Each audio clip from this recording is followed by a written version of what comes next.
প্রতিবারের মতো এবারও আনকাট সুগন্ধিতা বেরিয়ে পড়েছে এক অজানার উদ্দেশ্যে। চলুন সাথে থাকুন আমাদের আনকাট সুগন্ধিতার নতুন এক পর্বে, নতুন রোমাঞ্চকর উদ্দেশ্যে।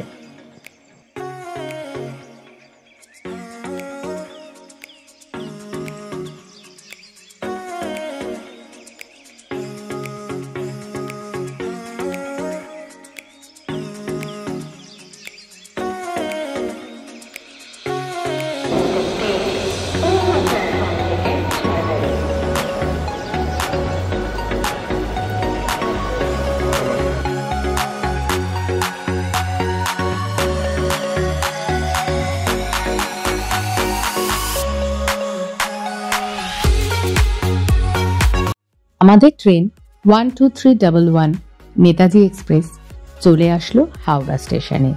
আজকে এই ট্রেনে করেই আমাদের গন্তব্য হলো ওল্ড দিল্লি।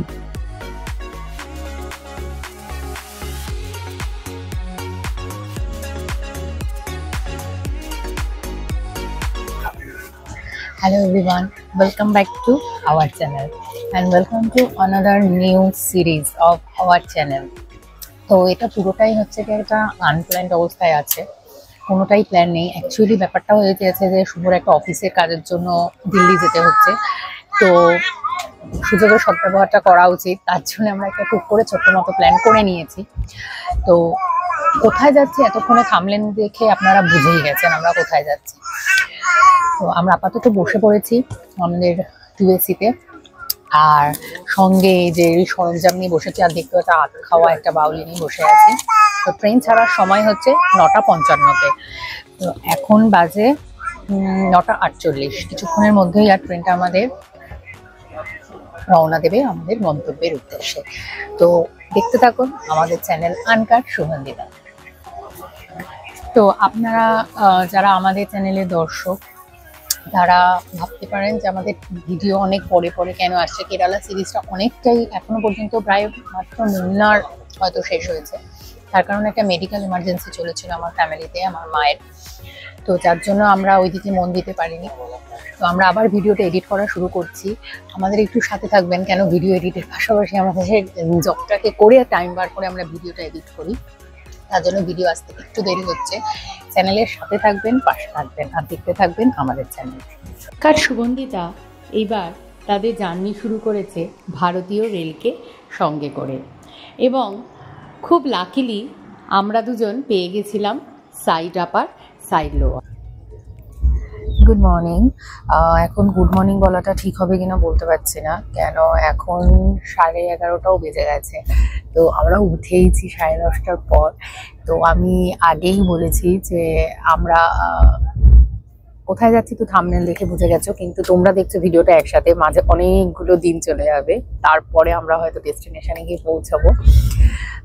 যাই হোক, তো এখন সকাল হয়ে গেছে, অনেকক্ষণ আগেই সকাল হয়ে গেছে। আমাদের দুজনের সুগন্ধিতার সকাল অনেকটা দেরি করে আজকে হয়েছে। এখন ট্রেনটা ছুটে চলেছে, ট্রেনটা কারেক্ট টাইমেই আছে, যেটা দেখলাম। আমরা আর 1 ঘন্টার মধ্যে কানপুর জাংশনে পৌঁছে যাব। তো ব্রেকফাস্ট হিসেবে আমরা কেক, বিস্কুট এসবই করে নিয়েছি। আর লাঞ্চ কি করব জানি না, যেটা হয়ে থাকে আপনারা যারা আমাদের ভিডিও এতদিন ধরে দেখে আসছেন সেটা খুব ভালো করেই জানেন। তো এখনো পর্যন্ত খুব ভালো যাচ্ছে জার্নিটা। ট্রেন কারেক্ট টাইমে, সব থেকে বড় আপডেট, ট্রেন যাচ্ছে হচ্ছে কারেক্ট টাইমে, মানে টাচ নেই, মানে উড নেই আর কি। টাচ উড করে বলি যেন কারেক্ট টাইমেই নামিয়ে দেয়, এটাই হচ্ছে ব্যাপার। তো আপাতত একটুখানি সিনটা দেখো।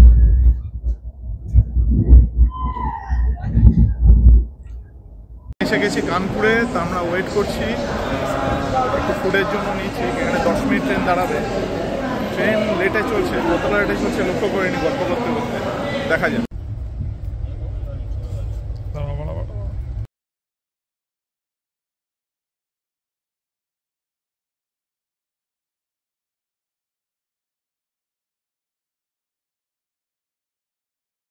তো এখন বাজে 4:30। তো ট্রেন আপাতত 16 মিনিট লেটে চলছে। তো আমরা তো আগেই বলেছি আমরা দিল্লি নেমে যাব। তো তো নামানোর কথা তো 8:55-তে, জানি না কতক্ষণ লেটে গিয়ে নামবো। ট্রেনটা এখন আবার ভালো টানছে, নতুন না লেগে যায় আবার। যাই হোক, এখন আপাতত কিছু করার নেই। এখন আমরা বসে মানে ট্রেন জার্নিটা মাঝে মাঝে মানে একটুখানি গ্রুপ হলে হয়তো বা নাই যাওয়াটা দেবো না। বলো তুমি, হ্যাঁ। পজ কেটে দেবো। হ্যাঁ, ট্রেন জার্নিটা ভালো লাগে, but at the same point আমার মাঝে মাঝে একটু বোরিংও লাগে। কিছু করার নেই, মনে হয় যেন চুপচাপ বসে আছি। অ্যাকচুয়ালি এই অভ্যাসটা ফ্লাইটে যেতে যেতে হয়ে গেছে। এবারও হয়তো ফ্লাইটেই যেতাম, বাট ওরা মানে আমরা যেহেতু আগেই বলেছি যে একটা কাজে যাচ্ছি, তো গ্রুপে যারা আছেন তারা সবাই বললেন একটু কথা বলতে বলতে ট্রেনে করে যাওয়া হবে, তার জন্য। যাই হোক, ঠিক আছে, কিন্তু আমি বেশিক্ষণ বকতেও পারি না, হাঁপিয়ে উঠি, তার জন্য আমার খুব একটু বোর হয়ে যায় এই মাঝে মাঝে। ট্রেনটা ছুটে চলে যায়, এখন মনে হচ্ছে যেন কতক্ষণে আমি নামবো, ব্যাস পৌঁছে যাই, তাহলেই আমার হবে। তো আপনারা আমার সাথে একমত নাও হতে পারেন যে আমি ওই এনজয় করছে, এটাই হচ্ছে ব্যাপার। তো যাই হোক, ট্রেন আপাতত এখন বলছে কি শিখোহাবাদ বলে একটা কোনো জাংশনে, এখানে হয়তো পৌঁছবে, তাও 16 মিনিট লেটে। বলো। ট্রেন আপাতত নেক্সট স্টপেজ দেখাচ্ছে যে শিখোহাবাদ বলে একটা কোনো স্টেশন, এই স্টেশনটাতেই দাঁড়াবে। তো এই হচ্ছে আপাতত এখনকার আপডেট।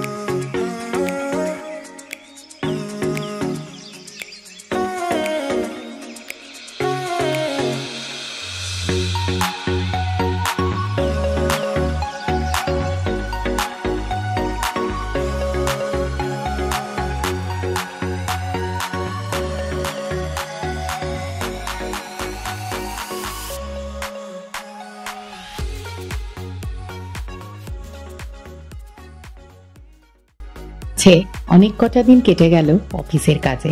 অফিসের কাজ মিটিয়ে আমরা রাতে ওল্ড দিল্লি স্টেশন থেকে ট্রেন ধরে চলে আসলাম চণ্ডীগড়ে। চণ্ডীগড় থেকে আমরা অটো ধরে নিলাম। আমাদের মাইক না কাজ করায় আপনারা কিছুই বুঝতে পারছিলেন না আমরা কি বলছি। চণ্ডীগড় স্টেশন থেকে অটো ধরে আমরা রেড বাস থেকে বুক করে নিয়েছিলাম একটি বাস, এবং নিয়ারেস্ট বাস ডিপো নাম্বার 43-তে আমাদের অটো ড্রপ করে দিয়েছিল। সেখান থেকেই আমাদের জার্নি শুরু হবে কাসোলের উদ্দেশ্যে।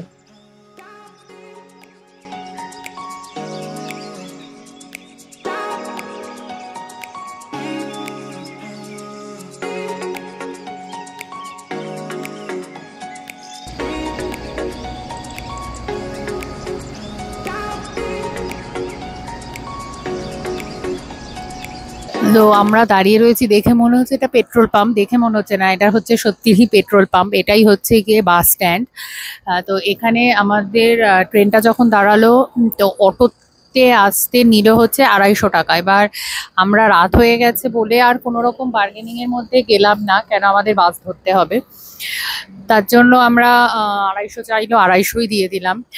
আর এইটা হচ্ছে গিয়ে 1:50, রাত 1:50-এর বাস, যেটা হচ্ছে গিয়ে লক্ষ্মী হলিডেজ। আমাদেরও লক্ষ্মী হলিডেজেরই বাস, বাট 2:30-এর সময় ছাড়বে, যেটা গিয়ে কাসোল পৌঁছাবে সকালবেলা 8:10-এ।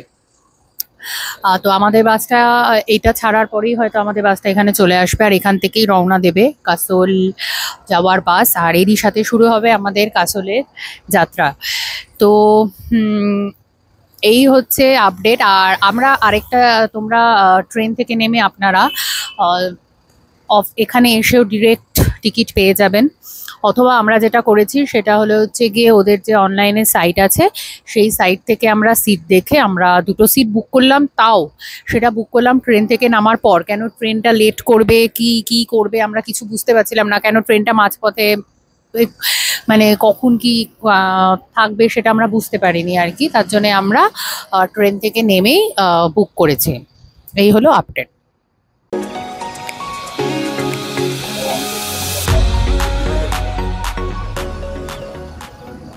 আমরা বাসে উঠে পড়েছি, বাসটা যে সেমি স্লিপার টাইপের, মানে আরামসে এইভাবে হেলিয়ে নেওয়া যায়। তো এখন অব্দি কমফোর্টেবল লাগছে। আমরা রেড বাস এটা বুক করেছি। তো আপাতত আগেই আমি বললাম যে 8টা 10 নাগাদ পৌঁছবে। তো এখন একটাই কাজ হচ্ছে গিয়ে টানা একটা ঘুম দেওয়া। আশা করি যে ঘুমটা আমাদের ঠিকঠাক হবে। আর টিম সব এরকম ভাবে বসে আছে, কিন্তু মুখ দেখালাম না বেশিক্ষণ, মানে এটা একটা কাজের জন্য। আমরা যাই হোক, তারা ব্যক্তিগত কারণে ফেস দেখাতে অনিচ্ছুক। যাই হোক, সবারই ইচ্ছাকে আমরা সাপোর্ট করি, সম্মান জানাই। তো ঠিক আছে, চলো যাওয়া যাক জার্নি। আর আমরা এটা খুবই কম সময় করব। তো আপনারা হয়তো ভিডিওটা দেখতে পারেন যে অনেকগুলো এপিসোডে ভাগ করা, বাট আমরা এটা প্রচণ্ডই কম সময় মানে করে নেব। হয়তো আমরা জায়গা স্থান অনুযায়ী পাট করে আলাদা ভিডিও দেবো, কিন্তু আমাদের কাছে অত সময় নেই। মানে আমরা খুব হেক্টিক শিডিউলের মধ্যে দিয়ে এটাকে কমপ্লিট করে নেব। আমাদের প্ল্যান হয়েছে। আচ্ছা, বলে রাখি, বাস ভাড়া পড়েছে অ্যারাউন্ড 590 করে, আর ওখান থেকে আসতে লেগেছে আমাদের 250 টাকা। কিন্তু এটা বেশি, একটু বার্গেনিং করতে হবে। আরামসে 150 টাকা চলে আসবে। এমন কিছু ডিস্টেন্স, হার্ডলি 12 মিনিট লাগলো ওখান থেকে আসতে। আর এনজয় এখানে চলে, উবেরে চলে, বাট এত রাতে না পাওয়ার সম্ভাবনা বেশি। এরা লোকালি এরা করেই আসবে। যাই হোক, এই হচ্ছে আপাতত। আর আপনারা যদি শুধু ওয়ান ওয়ে ক্যাব নেন তাহলে 6000 এর মতো খরচা আছে।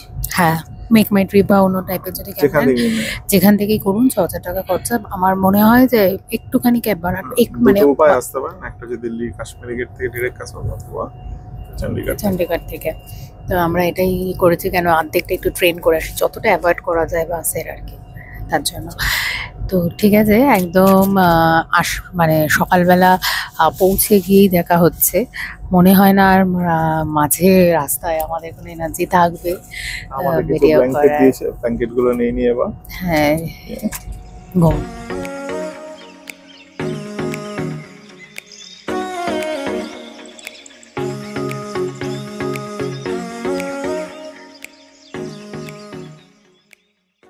ফাইনালি আমরা চলে এসেছি। বাস টাইমের আগেই নামিয়ে দিয়েছে, যাকে বলে বিফোর টাইম।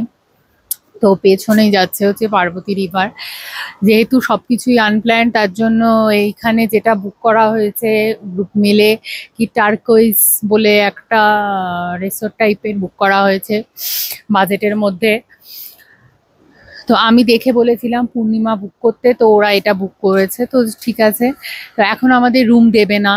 রুম বলছে 12টার আগে দেওয়া হবে না। এবার 12টা অবধি এখানে বসে থাকা মানে একটা মারাত্মক হেক্টিক। কিন্তু আমরা ভেবেছিলাম আজকেই আমরা বেরিয়ে যাব একটু ফ্রেশন আপ হয়ে। ঠিক আছে, দেখা যাক কি হয়। আর এইটা হচ্ছে গিয়ে ভিউ, কিন্তু এসে মনটা খারাপ হয়ে গেল। এত সুন্দর একটা নদী যাচ্ছে, তার ভেতরও মানুষকে কি বলবো, প্লাস্টিকের বোতল ড্রিঙ্ক করে সেই কাচের বোতল ফেলে রাখতে হয়েছে। নিজেদের আনন্দ নিজেদের কাছে, বাট প্রকৃতিকে এভাবে ধ্বংস করার আমাদের কোনো রাইট নেই। সেই একই জিনিস আবার এসে দেখতে হলো। তো যাই হোক, এখন বসে আছি, বসে অপেক্ষা করছি। আর আরেকটা জিনিস, প্রচন্ড এখন সকালবেলাটা ঠান্ডা লাগছে। মানে আমার মানে নাক দিয়ে পুরো হাওয়া ঢুকছে, ঠান্ডা হাওয়া ঢুকছে, এত ঠান্ডা লাগছে। এবার রোদ বাড়ার সাথে মানে বেলা বাড়ার সাথে সাথে রোদ বাড়বে কি ঠান্ডাটা একটু কমবে, কিচ্ছু বুঝতে পারছি না। যদি এরকম ঠান্ডা থাকে তাহলে তো শেষ। কেন আমাদের তো মানে এখানে আসার প্ল্যান ওভাবে ছিল না, যার জন্য আমাদের কাছে কোনো শীতের জামা কাপড়ও সেভাবে নেই। কি হবে জানি না। এখন মাত্র 8টা 10 বাজে। তো বলে না, পাহাড়ের মানুষদের মন খুব ভালো হয়। তো যাই হোক, আমাদের 12টার সময় চেকিং টাইম থাকা সত্ত্বেও রুম আমাদের দিয়ে দিয়েছেন, প্রত্যেককে আমাদের রুম দিয়ে দিয়েছেন। প্রচন্ড রকমের একটা ঠান্ডা, মানে মেঝেতে পা দিতে পারছি না, এতটা ঠান্ডা। আর রুমের দরজাটা খুললে যে একটা কমন ব্যালকনি আছে, সেটা থেকে দেখা যাচ্ছে পাহাড়, এবং পাহাড়ের মাথায় বরফও দেখা যাচ্ছে। আর রুমের সাথে যেটা অ্যাটাচ ব্যালকনি আছে, এটা ওরে বাবা কি ঠান্ডা! অ্যাটাচ ব্যালকনির সাথে হচ্ছে ভিউটা হচ্ছে এইটা পার্বতী রিভার এর ভিউ। আর এইখান দিয়েও তোমরা একটা পাহাড় পাহাড় দেখতে পাবে, একদম শুধু পাহাড়ের মাঝখানে।